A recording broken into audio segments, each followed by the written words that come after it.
नमस्कार dear students, online lecture में आप सभी का स्वागत है। मैं अजय कुमार पटेल, सहायक प्राध्यापक गृह विज्ञान, शासकीय इंद्रू केवट कन्या महाविद्यालय कांकेर। आज हम डिस्कस करेंगे MSc fourth semester food and nutrition unit 4 paper first के बारे में, जिसमें blood groups, clotting factor, blood investigation, anaemia, heart का स्ट्रक्चर, हार्ट रेट और ब्लड प्रेशर के बारे में डिस्कस करें। प्रथम हम देखते हैं कि ब्लड ग्रुप होता क्या है। प्रत्येक इंसानों में अलग अलग ब्लड ग्रुप पाया जाता है, जो कि एक विशेष प्रकार की प्रोटीन की उपस्थिति और अनुपस्थिति की वजह से होता है, जिसको स्पेशली हम एंटीजन और एंटीबॉडीज़ के रूप में जानते हैं। अब हम देखते हैं कि एंटीजन होता क्या है। एक प्रकार का फॉरेन सब्सटेंसेस होता है, वो ट्रिगर करता है एंटीबॉडी प्रोडक्शन के लिए। तो एंटीबॉडी क्या होता है? एक प्रकार का सब्सटेंसेस जो प्रोड्यूस होता है वो एंटीजन के रिस्पॉन्स में। अब हम देखते हैं कि इंसानों में ब्लड ग्रुप और आरएच फैक्टर का पता ऑस्ट्रिया के वैज्ञानिक कार्ल लैंडस्टेन लगाया था। कार्ल लैंडस्टेनर को रक्त समूह का जनक माना जाता है। लैंडस्टेनर ने 1901 में अलग अलग ग्रुप की खोज की थी। लैंडस्टेनर ने रिसस मंकी के खून में एक विशेष प्रकार के प्रोटीन की खोज की, जिसे आरएच फैक्टर कहा जाता है, और यह करीब 85% लोगों में होता है। आरएच फैक्टर आरबीसी की सतह पर पाया जाने वाला एक प्रोटीन है, और यदि आपके रक्त में यह प्रोटीन है तो आप आरएच पॉजिटिव हैं, और यदि रक्त में यह प्रोटीन नहीं है तो आप आरएच निगेटिव हैं। और रिसस मंकी का जो प्रोटीन कंटेंट था वो सिमिलर होता है हम ह्यूमन ब्लड आरबीसीज के। अब हम देखते हैं कि जो एबीओ सिस्टम ब्लड ग्रुप है, जो 4 प्रकार का ब्लड ग्रुप होता है, उसमें क्या क्या पाया जाता है। सर्वप्रथम ब्लड ग्रुप ए में देखते हैं। इसमें ए एंटीजन पाया जाता है और बी एंटीबॉडी पाई जाती है। इसी तरीके से ब्लड ग्रुप बी में बी एंटीजन पाया जाता है और ए एंटीबॉडी पाया जाता है। इसी तरीके से ब्लड ग्रुप ए बी में ए और बी एंटीजन दोनों पाया जाता है, जबकि कोई भी एंटीबॉडी नहीं पाई जाती। और इसी तरीके से ब्लड ग्रुप ओ में ना तो ए एंटीजन पाया जाता है, ना ही बी एंटीजन पाया जाता है, जबकि एंटी ए और एंटी बी एंटीबॉडीज़ दोनों पाई जाती है। और यही वजह है कि यूनिवर्सल डोनर्स ग्रुप में ओ निगेटिव को गिना जाता है, जबकि यूनिवर्सल एक्सेप्टर्स ग्रुप में ए बी पॉजिटिव को जाना जाता है। और ये आरएच फैक्टर्स का रोल इसलिए ज़्यादा अहम हो जाता है क्योंकि आगे हम देखेंगे आरएच इनकम्पेबिलिटी और सेकंड थिंग होता है जिसमें मिसमैच ब्लड ट्रांसफ्यूज़न में अहम रोल अदा करता है। तो आरएच पॉजिटिव पूरे वर्ल्ड में 85% केसेस में पाया जाता है, जबकि आरएच निगेटिव 15% केसेस में। अब हम देखते हैं कि आरएच इनकम्पेटिबिलिटी क्या होता है। सर्वप्रथम हम देखते हैं कि आरएच फैक्टर यदि फादर का है पॉजिटिव और मदर का आरएच फैक्टर निगेटिव है, तो आरएच एंटीजन जो है, जो कि फीटस में डेवलप होता है, वो मदर्स के सर्कुलेशन में चला जाता है और एंटीबॉडीज़ प्रोड्यूस करता है आरएच एंटीजन या anti RH antibodies.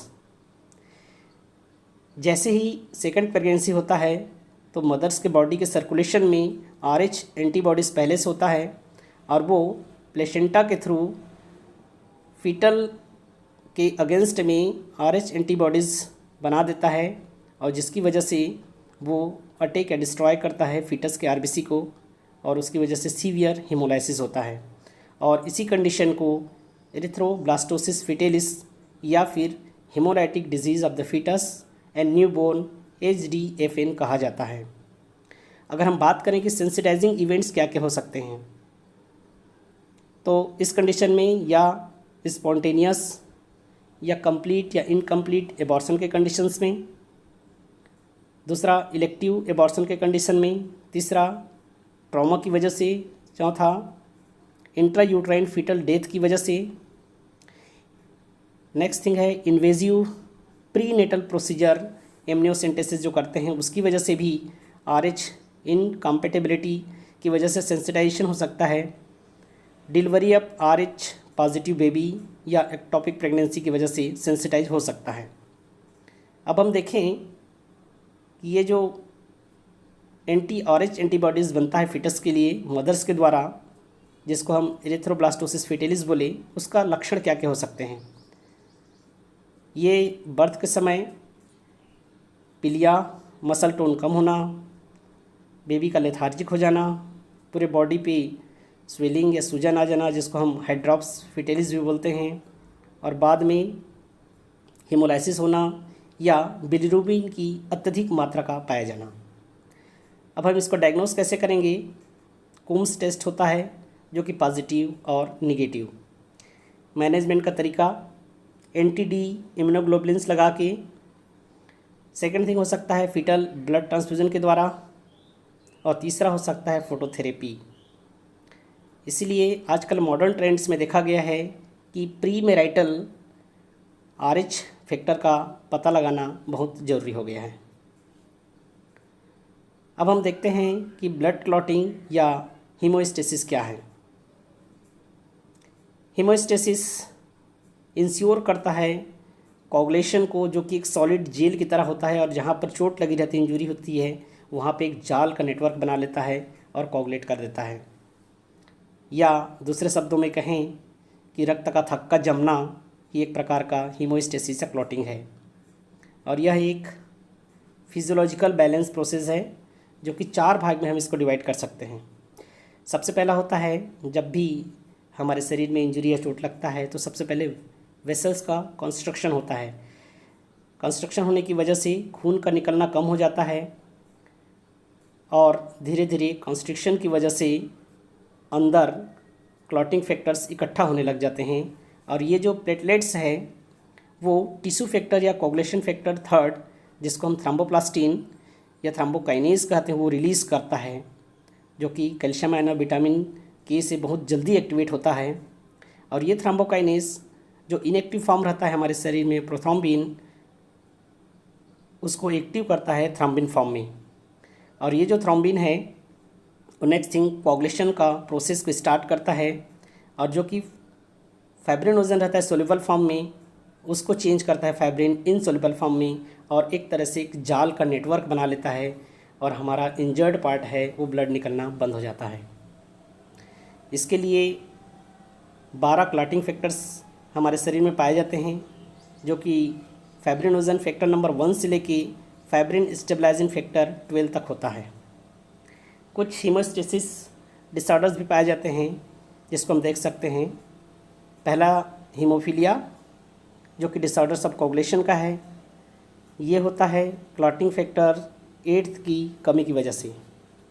Second thing है idiopathic thrombocytopenic purpurea, means blood में प्लेटलेट्स की बहुत ज़्यादा कमी हो जाना। और परप्यूरिया मीन्स होता है कि पर्सन्स में उसके शरीर में रेशेज या ब्रूशिंग का हो जाना। तो ब्लड क्लॉटिंग हमारे शरीर में महत्वपूर्ण भूमिका अदा करता है। अब हम नेक्स्ट थिंग चलते हैं, ब्लड ट्रांसफ्यूज़न होता क्या है। इसको इस तरह से भी समझ सकते हैं कि इन्फ्यूज़न ऑफ होल ब्लड या ब्लड का कोई भी कंपोनेंट जैसे प्लाज्मा, रेड ब्लड सेल या प्लेटलेट्स किसी पेशेंट्स में वेनस सर्कुलेशन के थ्रू दिया जाना, उसको ब्लड ट्रांसफ्यूज़न कहा जाता है। रेसिपिएंट किसको बोलेंगे? The person receiving the blood, और डोनर जो व्यक्ति रक्त का दान करता है उसको डोनर कहा जाता है। अब इस ब्लड कंपोनेंट्स में कितने प्रकार का ट्रांसफ्यूजन किया जा सकता है। सबसे पहले को बोलते हैं होल ब्लड। सेकंड थिंग होता है पेक्ड सेल वॉल्यूम। तीसरा नंबर बोल सकते हैं हम फ्रेश फ्रोजन प्लाज्मा। चौथा नंबर प्लेटलेट्स। पांचवा नंबर हो सकता है क्रायो प्रेसिपिटेट। अब हम देखते हैं कि ब्लड ट्रांसफ्यूज़न का इंडिकेशंस क्या होता है। या सडन एक्यूट ब्लड लॉस का हो जाना, एनीमिया की कंडीशन में। ऑपरेटिव प्रोसीजर्स में देखते हैं प्री, इंट्रा और पोस्ट ऑपरेटिव कंडीशंस में, सीवियर बर्न्स की कंडीशन में, इन्फेक्शन स्पेशली सेप्टिसीमिया हो जाने की वजह से, या क्रॉनिक डिजीज़ या इन्फेक्शंस जिसमें कि कोगुलेशन डिसफंक्शन हो सकता है। अब ब्लड ट्रांसफ्यूज़न का कॉम्प्लिकेशंस क्या क्या हो सकते हैं। एक्यूट हीमोलाइटिक रिएक्शंस हो सकता है जिसमें एलर्जिक या एनाफिलैक्सिस या पायरोजेनिक रिएक्शंस। कभी कभार सर्कुलेटरी ओवरलोड भी हो सकता है। इसमें पोटेशियम और कैल्शियम की कमी या अधिकता भी हो सकती है। हीमेटोमा डेवलप हो सकता है, थ्रोम्बोफ्लेबाइटिस हो सकता है और कभी कभार पल्मोनरी एम्बोलिज्म तक हो सकता है। अब हम देखते हैं कि एक ब्लड ट्रांसफ्यूज़न के प्रोसेस में डोनर का क्या क्राइटेरिया होना चाहिए। उसका एज होना चाहिए 18 से 60 साल, वज़न होना चाहिए लगभग 45 से अधिक, और अगर 45 केजी से ज़्यादा है तो हम 350 ml ब्लड देते हैं, और अगर 60 केजी से ज़्यादा है तो 450 ml ब्लड एक बार में ले सकते हैं।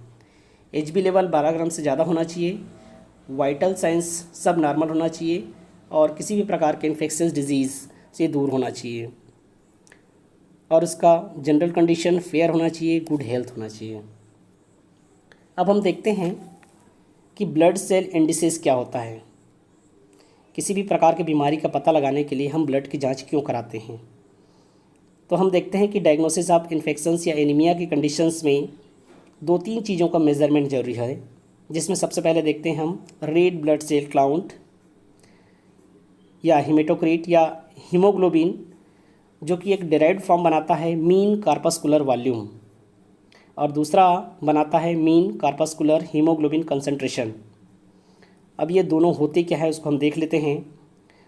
सबसे पहले हम देखते हैं कि आरबीसीज़ में नॉर्मल अमाउंट ऑफ हीमोग्लोबिन रहता है, जिसको हम बोल सकते हैं कि मीन कार्पस्कुलर हीमोग्लोबिन कंसंट्रेशन या MCHC, और जिसको कहा जाता है कि नॉर्मोक्रोमिक, जैसा कि चित्र के माध्यम से आप देख सकते हैं। अगर हीमोग्लोबिन कंसंट्रेशन बहुत ज़्यादा हाई हो तो उसको बोल सकते हैं हाइपरक्रोमिक, और अगर उसकी हीमोग्लोबिन कंसंट्रेशन की मात्रा कम हो उसको बोल सकते हैं हम हाइपोक्रोमिक। इसी तरीके से आरबीसीज़ का साइज और वॉल्यूम जब नॉर्मल रहता है तो उसको बोलते हैं नॉर्मोसाइटिक, और उसका वॉल्यूम अगर बढ़ जाता है तो उसको बोला जाता है मैक्रोसाइटिक, और उसका वॉल्यूम या साइज घट जाता है उसको बोला जाता है माइक्रोसाइटिक। उदाहरण के तौर पे हम देख सकते हैं कि आयरन डेफिशिएंसी एनीमिया में माइक्रोसाइटिक और हाइपोक्रोमिक पाया जाता है, जबकि विटामिन B12 डेफिशिएंसी जो एनीमिया होता है उसमें मैक्रोसाइटिक और नॉर्मोक्रोमिक कंडीशंस पाया जाता है। अब हम देखते हैं कि ये जो MCV और MCSC है वो दोनों को कैलकुलेट कैसे करते हैं। तो MCV मीन कार्पस्कुलर वॉल्यूम को फेम्टोलीटर्स में हम एक्सप्रेस करते हैं, जिसका फार्मूला होता है MCV बराबर हिमेटोक्रिट का percentage into 10 multiply by RBC count. और सेकंड थिंग हम देखते हैं कि MCSC उसको कैसे कैलकुलेट करते हैं। इसको एक्सप्रेस्ड करते हैं हम ग्राम ऑफ हीमोग्लोबिन पर 100 ml पैक्ड सेल्स के रूप में। तो MCSC इक्वल होगा हीमोग्लोबिन ग्राम पर 100 ml into 100 divided by haematocrit %। अब इसका नॉर्मल रेंज क्या होता है। तो एडल्ट्स में नॉर्मल रेंज होता है MCV का 80 to 95 फेम्टोलीटर्स और MCSC का 30 to 34 ग्राम HB पर 100 ml, और ये किसी भी प्रकार के एनीमिक कंडीशन या डिजीज़ कंडीशन के लिए बहुत ज़्यादा ज़रूरी होता है। अब हम देखते हैं RBC की तरह WBC का भी जांच किया जाता है। उसका जांच भी उसी तरीके से किया जाता है, लेकिन इसमें एक चेंजेस रहता है। उस चेंजेस में होता है कि क्योंकि इसमें डाइल्यूशन फैक्टर्स मिलाते हैं 1:20 में, और ये डाइल्वेंट फूड होता है, फ्लूइड्स एक प्रकार का डाइल्वेंट एजेंट काम करता है, जैसे ग्लेशियल एसिटिक एसिड, और ये ग्लेशियल एसिटिक एसिड RBC को डिस्ट्रॉय करता है, जिसकी वजह से हम अच्छी तरीके से WBC की पहचान कर पाते हैं। जैसा कि आपको एक सीट दिखाई दे रहा है, स्प्रेड सीट, इसमें 4 क्वाड्रेंट बने हुए हैं और एक एक क्वाड्रेंट में 16 काउंटर बना हुआ है, और इसी नीला कलर का जो दिख रहा है उसमें हम WBC की जांच करते हैं, और जो लाल कलर का दिख रहा है उसमें हम RBC की जांच करते हैं। अब इसमें आप देख सकते हैं कि total 39 cells in the 16 small squares को देखते हैं, और एक स्मॉल स्क्वायर जो होता है equal 1 large square of the total grid which is 1 mm into 1 mm का साइज होता है, उसका डेप्थ होता है 0.1 mm, जिसको डिटरमाइन किया जाता है total number of white cell से, और ये मल्टीप्लाई किया जाता है डाइल्यूशन फैक्टर 20 से। तो इस तरह से हम इसका स्टडी करते हैं। और हम सभी जानते हैं कि WBC का नॉर्मल काउंट मेल और फीमेल में लगभग 4000 से 11000 पर माइक्रोलीटर होता है। अब हम देखते हैं कि हीमेटोक्रिट होता क्या है। जब भी हम ब्लड लेते हैं टेस्ट के लिए तो उसमें एंटीकोगुलेंट मिलाते हैं और उसको सेंट्रीफ्यूज करते हैं। तो सेंट्रीफ्यूज करने के बाद जैसा कि चित्र में आप सभी देख रहे हैं, रेड कलर का जो RBCs है वो नीचे बॉटम पे बैठ जाता है, और जो प्लाज्मा है वो टॉप पे चला जाता है, और उस बीच में एक क्लियर लिक्विड बनता है, और उस क्लियर लिक्विड का जो वॉल्यूम रेशियो रहता है उसी को हम बोलते हैं हीमेटोक्रिट, जो कि विभिन्न प्रकार की बीमारियों के टेस्ट के लिए हम इसका मैपिंग करते हैं। अब हम देखते हैं कि ब्लड का यूज़ क्या होता है और इसका इन्वेस्टिगेशन और डायग्नोसिस विभिन्न प्रकार की बीमारियों के लिए हम कैसे करते हैं।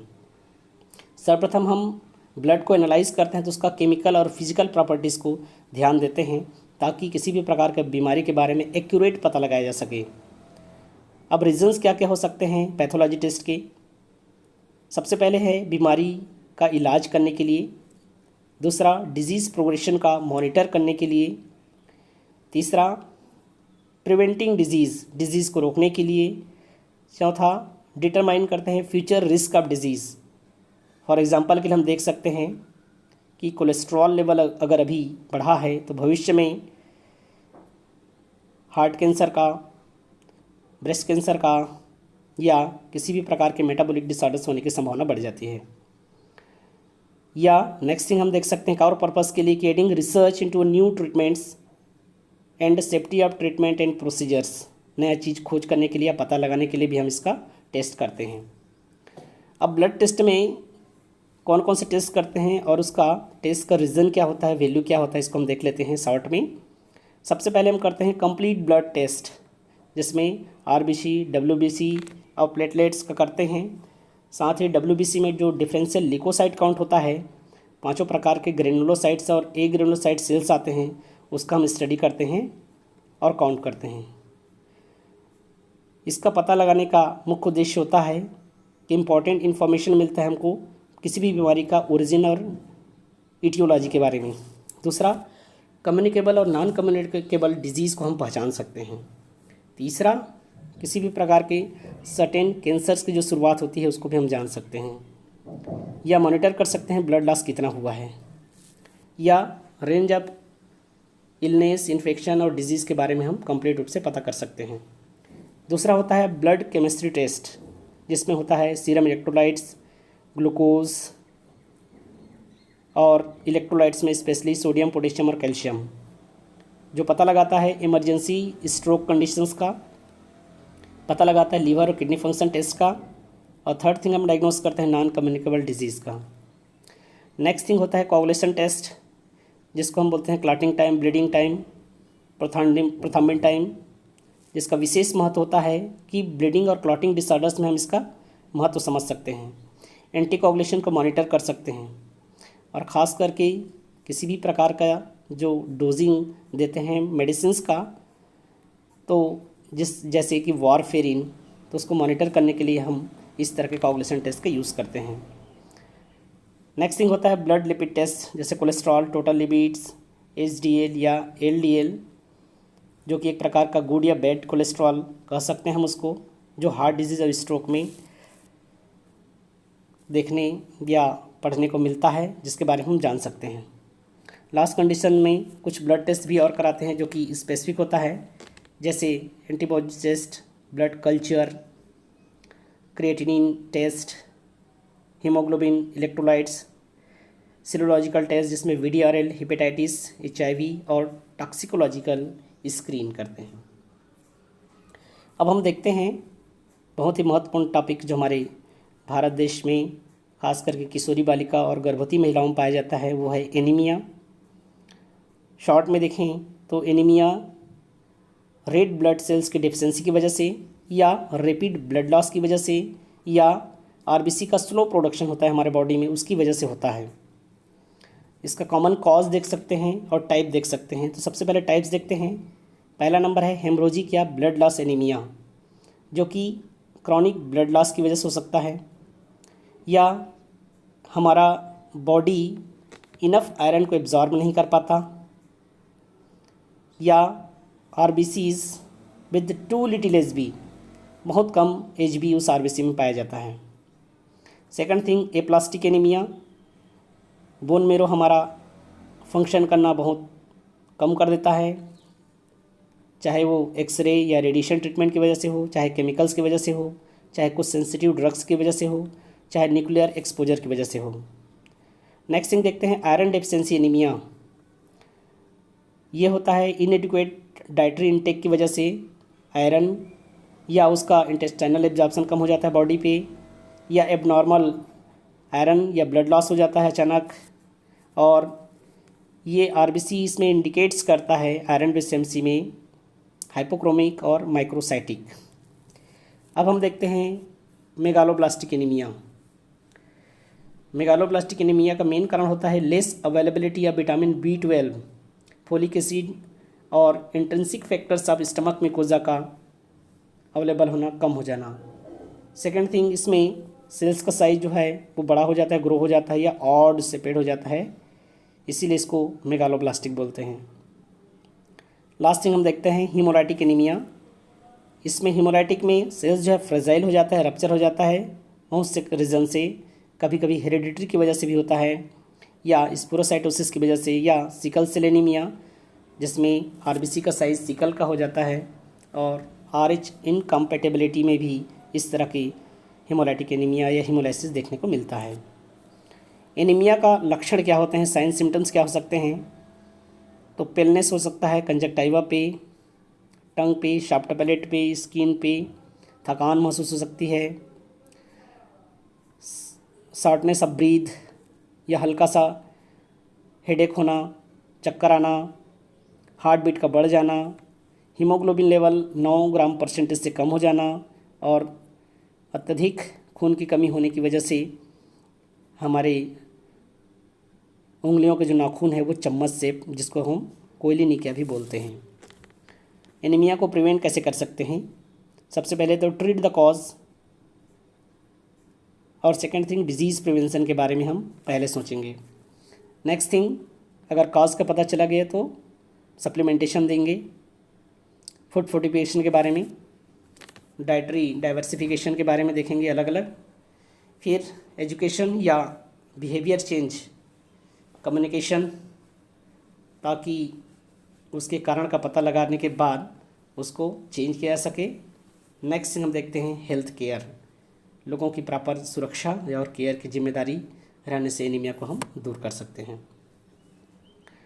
नेक्स्ट थिंग हम देखते हैं सर्कुलेटरी सिस्टम या कार्डियोवास्कुलर सिस्टम, हार्ट के बारे में स्टडी करेंगे स्पेशली। अब हम देखते हैं कि सर्कुलेटरी सिस्टम होता क्या है, कि एक प्रकार का ऑर्गन सिस्टम होता है, ये परमिट्स करता है ब्लड को सर्कुलेट करने के लिए और ट्रांसपोर्ट करता है न्यूट्रिएंट्स को, जैसे amino acid, electrolytes, oxygen, carbon dioxide, hormones और मेटाबॉलिक जो प्रोडक्ट्स होते हैं उसको भी सर्कुलेट करके शरीर से बाहर करता है, और ऑक्सीजन और आवश्यक न्यूट्रिएंट्स को शरीर के प्रत्येक सेल्स तक पहुंचाने का काम करता है, नरिशमेंट भी देता है। इस सर्कुलेटरी सिस्टम में 5 अंग शामिल होते हैं, जिसमें हमारा सबसे पहला है हार्ट, दूसरा आर्टरीज, तीसरा वेंस, चौथा ब्लड और पांचवा लंग्स। अब सबसे पहले हम देखते हैं कि हार्ट होता क्या है। एक कोनिकल शेप्ड हॉलो स्ट्रक्चर होता है जो कि मस्कुलर ऑर्गन्स है, और ये मिडिल मीडियास्टाइनम में सिचुएटेड रहता है, जो कि एक पेरिकार्डियम में इनक्लोज रहता है उस फ्लूइड में। और इसका 1/3 भाग हमारे शरीर की, जब मिडिल हम बनाते हैं मीडियन प्लेन, तो 1/3 भाग राइट साइड पे और 2/3 भाग लेफ्ट साइड पे होता है। वर्टिब्रल कॉलम के पोजीशन के सीध में देखें तो T5 से लेकर T8 तक सिचुएट रहता है। अगर हम इसकी लंबाई की बात करें तो लगभग 12 सेंटीमीटर, चौड़ाई की बात करें तो 8 सेंटीमीटर, और थिकनेस की बात करें तो 6 सेंटीमीटर होता है। वज़न मेल्स और फीमेल्स में हल्का सा डिफरेंस रहता है, मेल में 300 ग्राम और फीमेल्स में 250 ग्राम्स। इसमें 4 चेम्बर्स होते हैं, राइट एंड लेफ्ट एट्रियम और राइट एंड लेफ्ट वेंट्रिकल्स। अब सर्वप्रथम देखते हैं कि आर्टरी क्या होता है। ये शुद्ध रक्त को ले जाता है और हमारे हार्ट से ले जाके प्रत्येक सेल्स तक पहुंचाने का काम करता है। अब हम देख सकते हैं इसका करेक्टर्स में, ये प्योर ब्लड को ले जाता है, ऑक्सीजनेटेड ब्लड रहता है, रेड कलर्स की रहती है, थिक वॉल्ड रहता है, मस्कुलर, स्मूथ और नैरो ल्यूमेन होते हैं, साथ इसमें कोई वॉल्व नहीं पाया जाता और डीपली सिचुएटेड रहता है हमारे शरीर में। वेंस की बात करें तो ये हमारे शरीर के दूरस्थ भागों से हार्ट तक ब्लड को लाने का काम करता है, जिसमें impure blood means deoxygenated blood होता है, ब्लू कलर्स रहता है एचबी की कमी की वजह से, और थिन वॉल्ड रहता है या कोलेप्सिबल रहता है और वाइड ल्यूमेन रहता है, साथ ही इसमें वॉल पाया जाता है और इसका सिचुएशन सुपरफिशियल्स रहते हैं। अब हम देखते हैं कि कैपिलरीज होता क्या है। तो न्यूट्रिएंट और गैस एक्सचेंज का काम करने वाले जो ट्यूब्यूल्स होते हैं उसको हम कैपिलरीज बोलते हैं, जो कि गैस एक्सचेंज का काम करते हैं। सर्वप्रथम विलियम हार्वे ने 1628 में रक्त परिसंचरण की खोज की थी। सामान्य अवस्था में देखें तो मनुष्य का हृदय 1 मिनट में लगभग आइडियली 72 बार धड़कता है और एक धड़कन में लगभग 70 ml रक्त पंप करता है। रक्त जो है वो हार्ट की मदद से पूरे शरीर में जाता है, लेकिन खुद हार्ट को कोरोनरी आर्टरी हृदय की मसल्स को रक्त पहुंचाने का कार्य करती है। अब हम देखते हैं कि इसका सर्कुलेशन का प्रोसेस क्या होता है। तो सर्वप्रथम हम देखते हैं कि इस हार्ट का ये सर्कुलेटरी सिस्टम का कार्य क्या होता है। सबसे पहला ट्रांसपोर्ट करने का कार्य करता है न्यूट्रिएंट, ऑक्सीजन और हार्मोन्स को, क्योंकि हार्मोन्स भी एक डक्टलेस होते हैं जो कि ब्लड के माध्यम से जाता है। सेकेंड, प्रोटेक्शन देता है बॉडी को विभिन्न प्रकार के इम्यून सिस्टम या मैकेनिज्म की वजह से। नेक्स्ट थिंग, रेगुलेशन करने का काम करता है बॉडी टेम्परेचर को, हमारे शरीर के पीएच को और वाटर कंटेंट हमारे बॉडी के। अब हम देखते हैं कि सर्कुलेशन कैसे स्टार्ट होता है। हमारे शरीर के निचले लेवल के जितने प्रकार का वेंस है वहाँ से ब्लड आता है सुपीरियर वेना केवा के थ्रू और ये जाता है राइट एट्रियम में, और इस राइट एट्रियम में ट्राइकस्पिड वाल्व को क्रॉस करके राइट वेंट्रिकल में एंटर करता है।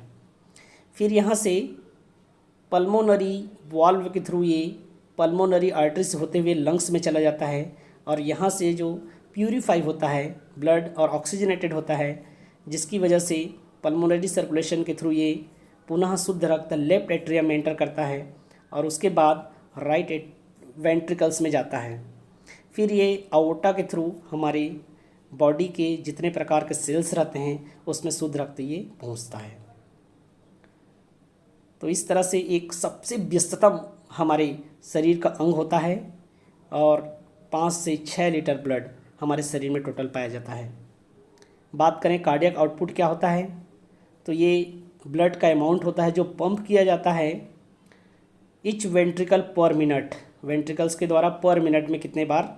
तो कार्डियक आउटपुट बराबर हम समझ सकते हैं कि stroke volume into heart rate, तो लगभग 5 लीटर पर मिनट अप्रॉक्सीमेटली।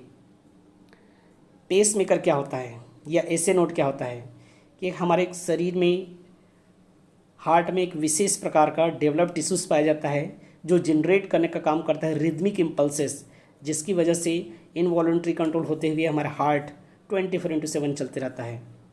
और वो इम्पल्सेस जनरेट होता है एसे नोड से साइनो, एट्रियल नोड से साइनो वेंट्रिकुलर, और ये एट्रियो वेंट्रिकुलर नोड तक जाता है और इसके बाद आर्ट्रियो वेंट्रिकुलर बंडल या बंडल ऑफ हीस कहते हैं, वहाँ से स्मॉलर रूप में पूरे शरीर हार्ट के पूरी चारों चैम्बर्स तरफ स्मॉलर पुरकिंजे फाइबर्स के रूप में फैला होता है। Coming to the next point, heart rate क्या होता है। तो हार्ट रेट को समझ सकते हैं हम कि नंबर ऑफ हार्ट बीट्स एक निश्चित समय में यूनिट टाइम में होता है और ये हार्ट जो बीट करता है वो एक विशेष प्रकार का साउंड प्रोड्यूस करता है। साउंड कैसे आता है, क्योंकि ब्लड हीटिंग करता है हार्ट वाल्व से it flows to the heart, heart में जैसे ही फ्लो करता है वॉल्व्स के द्वारा हीटिंग होता है, इसको बोलते हैं हार्ट साउंड। और इसमें साउंड जो आता है लब डब का साउंड आता है। फर्स्ट साउंड होता है वो हार्ट साउंड, उसको बोलते हैं लब, व्हेन द एट्रियोवेंट्रिकुलर वॉल्व जो है वो क्लोज हो जाता है। और सेकेंड साउंड आता है डब, जिसको हम बोल सकते हैं कि सेमी लूनर जो वॉल्व्स रहता है वो क्लोज हो जाता है।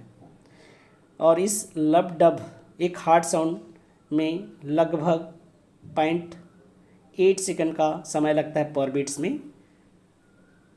और एक एवरेज एडल्ट में मान सकते हैं कि heart rate ideally 72 beats per minute होता है।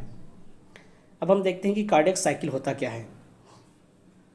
तो एक प्रकार का सीक्वेंस होता है इवेंट्स का, कंटिन्यू बीट्स आते रहता है, और मीन्स ईच हार्ट बीट, तो प्रत्येक सिंगल हार्ट बीट को हम कार्डियक साइकिल के रूप में जानते हैं। अब सिस्टोल और डायस्टोल के बारे में हम देख सकते हैं। सिस्टोल क्या होता है, जब वेंट्रिकल्स कॉन्ट्रैक्ट होता है उस कंडीशन को हम सिस्टोल बोलते हैं, और जब वेंट्रिकल्स रिलैक्स हो जाता है उस कंडीशन को हम डायस्टोल बोलते हैं। हार्ट रेट वेरिएशंस होता है जिसको हम दो प्रकार समझ सकते हैं, एक टेकिकार्डिया और दूसरा bradycardia. Tachycardia when the heart rate 100 से ज़्यादा हो जाए बीट्स पर मिनट, तो उस कंडीशन को टेकिकार्डिया बोलते हैं। और ये कौन कौन से कंडीशन में हो सकता है, एनीमिक कंडीशंस में, बहुत ज़्यादा मात्रा में कैफिनेटेड ब्यूरेज लेने से, टू मच अल्कोहल से, एक्सरसाइज से, फीवर के कंडीशन में, हाई और लो ब्लड प्रेशर की कंडीशंस में, इम्बैलेंस ऑफ इलेक्ट्रोलाइट्स हमारे शरीर में उसकी वजह से, या मेडिकेशंस के साइड इफ़ेक्ट्स की वजह से हो सकता है। कभी कभार हम देखते हैं कि ओवर एक्टिव थायराइड जो हाइपोथायराइडिज्म की कंडीशंस में भी हो सकता है, स्मोकिंग, सडन स्ट्रेस आने से, या एक्साइटमेंट की वजह से, या स्टिमुलेंट ड्रग्स यूज़ करने से, या किसी भी प्रकार का कोकेन या मेटा एम्फेटामाइन ड्रग्स लेने की वजह से हो सकता है। इसमें हार्ट रेट हमारा बढ़ जाता है, जिसको टेकिकार्डिया बोलते हैं। इसी तरीके से ब्रेडिकार्डिया, जिसमें हार्ट रेट 60 से कम हो जाता है, इसको हम ब्रेडिकार्डिया बोलते हैं, 60 बीट्स पर मिनट। ये क्या हो सकता है, या तो प्रॉब्लम्स हो सकता है ए से या एवी नोड में, या इंजुरी या इन्फ्लेमेशन हो सकता है हार्ट मसल्स में, या इलेक्ट्रोलाइट इम्बैलेंस की वजह से हो सकता है, या थायराइड फंक्शन की कम की वजह से, कभी कभार स्लीप एपनिया में भी हो जाता है, या सर्टेन मेडिकेशंस लेने से भी कंडीशंस ब्रेडिकार्डिया के आ सकते हैं। अंत में हम देखते हैं कि ब्लड प्रेशर क्या होता है। एक प्रकार का फोर्स होता है जो ब्लड पुशिंग करता है अगेंस्ट वॉल पे, आर्टरी के वॉल पे, और each time your heart beats it pumps blood into the arteries. प्रत्येक बार जो पंप किया जाता है वो ब्लड आर्टरीज में जाता है हार्ट के थ्रू, तो एक प्रेशर जनरेट होता है, उसी प्रेशर को बोला जाता है ब्लड प्रेशर। अब सिस्टोलिक और डायस्टोलिक प्रेशर अभी हमने देखा। सिस्टोलिक प्रेशर क्या होता है, एक फर्स्ट प्रेशर होता है जब वेंट्रिकल्स कॉन्ट्रैक्ट होता है, टॉप पे होता है, और हाईएस्ट प्रेशर होता है when your heart beats and pushes the blood around your body. दूसरा डायस्टोलिक प्रेशर होता है जब वेंट्रिकल रिलैक्स होते हैं, ये सेकेंड प्रेशर होता है जो कि बॉटम पे होता है, और लोवेस्ट प्रेशर पाया जाता है जब हार्ट रिलैक्स हो जाता है बिटवीन बीट्स के बीच में। नॉर्मल रेंज की बात करें तो सिस्टोलिक ब्लड प्रेशर हम मान सकते हैं 100 से 140 मिलीमीटर ऑफ मरकरी, और डायस्टोलिक को मान सकते हैं नॉर्मल रेंज को 60 से 90 मिलीमीटर ऑफ मरकरी। अगर इसका कंडीशंस कम या ज़्यादा होता है तो उसको दो प्रकार से टर्मिनोलॉजी यूज़ करते हैं, हाइपरटेंशन या हाई बीपी, हाइपोटेंशन या लो बीपी। अगर सिस्टोलिक प्रेशर 140 से ज़्यादा हो और डायस्टोलिक प्रेशर 90 से ज़्यादा हो तो उस कंडीशन को बोल सकते हैं हाइपरटेंशन। इसी तरीके से हाइपोटेंशन या लो बीपी कंडीशंस मान सकते हैं हम, जिसका सिस्टोलिक प्रेशर 90 से कम हो और डायस्टोलिक प्रेशर 60 से कम हो, उस कंडीशन को हम बोलते हैं हाइपोटेंशन। तो हम देखते हैं कि कौन कौन से फैक्टर्स अफेक्ट करता है हमारे शरीर के ब्लड प्रेशर को।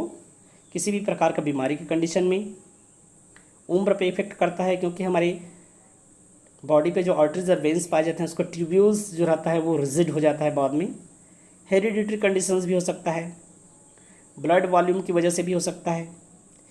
हमारे शरीर में जब वेट बढ़ता है तो फैटी डिपोजिशन ज़्यादा हो जाता है, उसकी वजह से भी हमारे शरीर का ब्लड प्रेशर बढ़ सकता है। डाइट की वजह से हो सकता है, विभिन्न प्रकार का पास्चर्स, स्लीप, एक्साइटेशन कंडीशंस में, पेन की कंडीशंस में, हार्मोन्स जो हमारे शरीर में होते हैं अप एंड डाउन होते रहते हैं उसकी वजह से, साल्ट की मात्रा की वजह से, स्टिमुलेंट जैसे कैफीन की वजह से, इन्वायरमेंटल फैक्टर्स की वजह से भी हो सकते हैं, या साइकोलॉजिकल फैक्टर्स होते हैं हमारे विभिन्न प्रकार के, जिसमें हमारे आसपास के वातावरण में हमको इफ़ेक्ट करता है, या हमारे फैमिली प्रॉब्लम्स भी हो सकते हैं, उसकी वजह से भी ब्लड प्रेशर कम या ज़्यादा हो सकता है। स्ट्रेस या एंजाइटी की वजह से, ग्रेविटी की वजह से, कि विभिन्न प्रकार के ड्रग्स की वजह से, एल्कोहल्स या डायरनल वेरिएशंस की वजह से भी ब्लड प्रेशर घटता या बढ़ता है। तो आप आज के इस लेक्चर में आप लोगों को कुछ अच्छी और नई जानकारी मिली होगी। Thank you so much for watching.